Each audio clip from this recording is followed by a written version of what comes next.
All right, now that we're finished looking at the 1996 Beast Wars McDonald's Happy Meal assortment, now I think we're going to move on to do the 1998 promotion.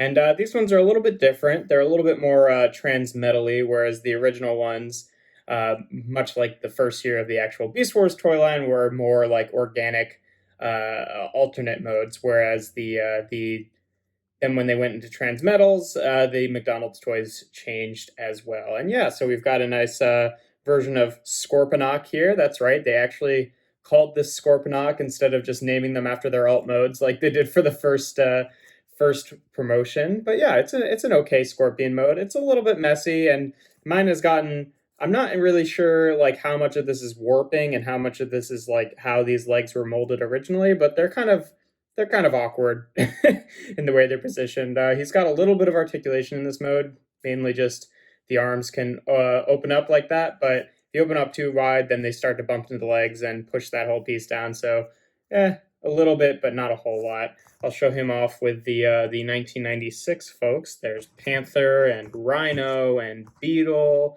and Manta Ray. And yeah, still looking good together. Transformation, just like all the other ones, is simple as bricks.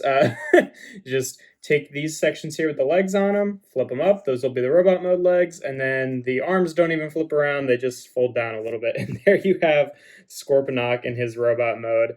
And yeah, I mean, you like these guys because they're a little bit awkward, but I feel like he kind of takes it to a new level of just kind of having stuff molded in place rather than actually, having it be extra parts or whatever. I don't expect them to be super complicated, but I don't know. It's still awkward, but I feel like it loses some of the charm that some of the original guys had. There's some interesting molding on here, like all of his arms are molded in there. It's got his face. Of course, doesn't really look like Scorponok from the show, but none of these versions of these guys do. But yeah, he's awkward. He's silly. I'll show him off with the 1996 folks again. Still kind of a silly looking bunch here, but here, I'll adjust the camera in a sec if I can get these two to stand. But yeah, they like I said, they're charming because they're simple and they're awkward and they're a part of Beast Wars or Transformers as a whole history. And yeah, they're a fun looking bunch. I think he's probably my least favorite of the of the newer ones, and I'll get into the other two in the next couple Sundays. But yeah, he's all right.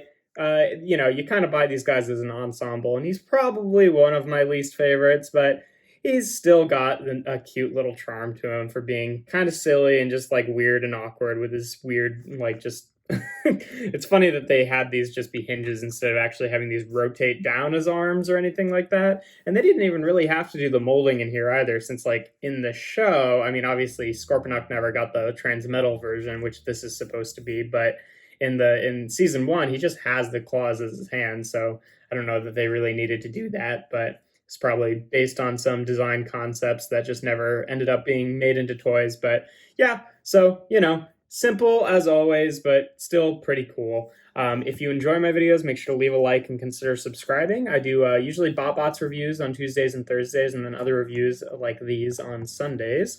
And without further ado, here we have Transformers Beast Wars McDonald's Happy Meal Scorponok from 1998.